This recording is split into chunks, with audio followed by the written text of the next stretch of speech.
Tribuners 1 miliar ini ada juga bantuan modal usaha 5 miliar. Oke. Nah, ini gimana bentuknya nanti? Untuk bantu usaha itu sekitar 5 miliar. Jadi 5 miliar itu dalam 1 bulan ini. Itu untuk 5.000 orang. Jadi 1 orang itu 1 juta, Kak. Jadi 1 orang 1 juta difasilitasi jalan usaha. Jadi siapa yang mau berusaha berpenghasilan dari rumah, itu diutamakan teman-teman sosial media saya. Jadi betul-betul bakal diajarin, terus dimaksimalkan, terus diberikan modal senilai 5 miliar. Total sampai sekarang itu dari Januari itu sudah sampai 17,8 miliar. 17,8 miliar. Wah, itu di luar yang 5 miliar lagi. Iya. Wah, artinya gede juga tuh ya. Iya, Kak. Jadi intinya selama saya bisa membantu orang-orang yang mau berpenghasilan, itu pasti saya fasilitasin, Kak. Dan itu yang 1 juta itu untuk modal usaha pemula, Kak. Jadi ada yang sampai puluhan juta, ratusan juta, ada yang sampai 1 orang itu sampai 3 miliar. Selama mereka amanah, pasti langsung dimaksimalkan lagi supaya bisa mereka berpenghasilan lebih tinggi lagi daripada itu. Ibaratnya itu kayak percobaan dulu itu, Kak. 1 orang 1 miliar. Jadi ini loh, 1 juta nih. Kalau berhasil, kembali lagi, dikasih lagi modal lebih besar lagi. Iya, gitu. Yang penting amanah gitu, Kak. Artinya risikonya di situ ya, usahanya di situ. Iya, resiko maksudnya Kakak yang ada yang nggak bayar. Iya. Oh, banyak. Jadi itu saya anggap resiko saya. Yang penting mereka itu tidak saya rugikan, Kak. Jadi resiko orang yang menghilangkan kepercayaan saya, sebenarnya yang rugi itu bukan saya, tapi mereka. Saya modalin mereka 1 juta. Sebenarnya kalau mereka amanah dan bisa dipercaya, itu mereka bisa berpenghasilan ratusan juta per bulan, bahkan sampai miliaran gitu.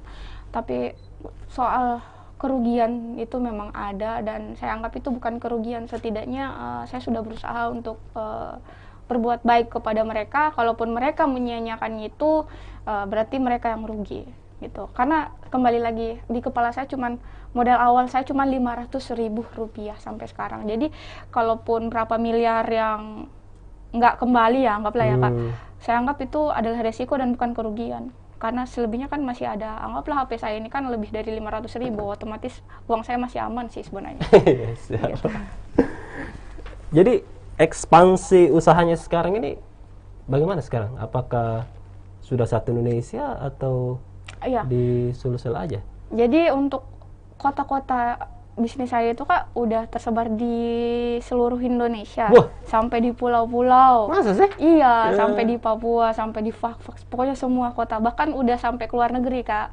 Di mana di luar negeri? Di luar negeri itu ada yang di Hong Kong, ada di Arab, ada di Malaysia, ada di Singapura, dan beberapa negara lain. Gitu. Nah, karena Tribuners belum banyak yang tahu tentang bisnis dari Mbak Dwi ini, coba dijelaskan sedikit bisnisnya gimana? Oke, jadi bisnis ini, Kak, mereknya RK Glow, bisnis non kerugian. PT Aforneo Jaya, jadi kosmetik viral. Nah, bisnis ini bergerak di bidang kosmetik, Kak. Nah, itu benar-benar merangkul seluruh kalangan, menengah ke bawah ataupun menengah ke atas. Dan semua kalangan ini tetap difasilitasi bisnis non kerugian, di mana ketika mereka bermodal, berapapun modal yang mereka masukkan itu tetap dijamin tanpa kerugian. Berani. Jadi misal mereka mau berhenti nih, terus merasa rugi atau mungkin ada keperluan dadakan, Kak. Terus mereka balikin barang saya balikin uang mereka 100%. Wah. Gitu. Jadi nggak seperti bisnis-bisnis lain. Kan banyak gitu, Kak, ya, yang orang mau berbisnis tapi bukannya malah untung, malah modalnya tinggal gitu kan. Nah, itu saya nggak mau berbisnis merugikan orang lain, Kak. Betul-betul saya ini bekerja maunya buat orang berpenghasilan. Karena di prinsip hidup saya sampai sekarang, saya mau bermanfaat tapi tidak mau dimanfaatkan, dan benar-benar saya mau membuat orang sadar bahwa mereka sebenarnya mampu, Kak. Sebenarnya mereka banyak sekali orang di Indonesia ini lebih pintar, bahkan jauh lebih pintar daripada saya, tapi mereka nggak tahu cara jalannya, bahkan mereka terkendala di ekonomi, Kak. Sebenarnya mau, tapi tidak punya modal, tidak berani atau gengsi. Nah, itu yang mau saya ubah di pola pikir Indonesia ini gitu. Walaupun mereka berdaster, walaupun mereka anggaplah mohon maaf bajunya sobek kayak apa kayak, tapi mereka punya sosial media ataupun handphone, mereka bisa berpenghasilan dan mereka bisa mengubah hidupnya kayak gitu, Kak. Lebih ke saya ini mengabdi supaya ke orang-orang itu bisa sadar untuk bisa berpenghasilan gitu aja. Berarti ya semaksimal mungkin saya bisa membuka peluang kerja untuk orang-orang. Itu sih, Kak, yang saya pegang sampai sekarang, dari 2018 sampai sekarang. Siap.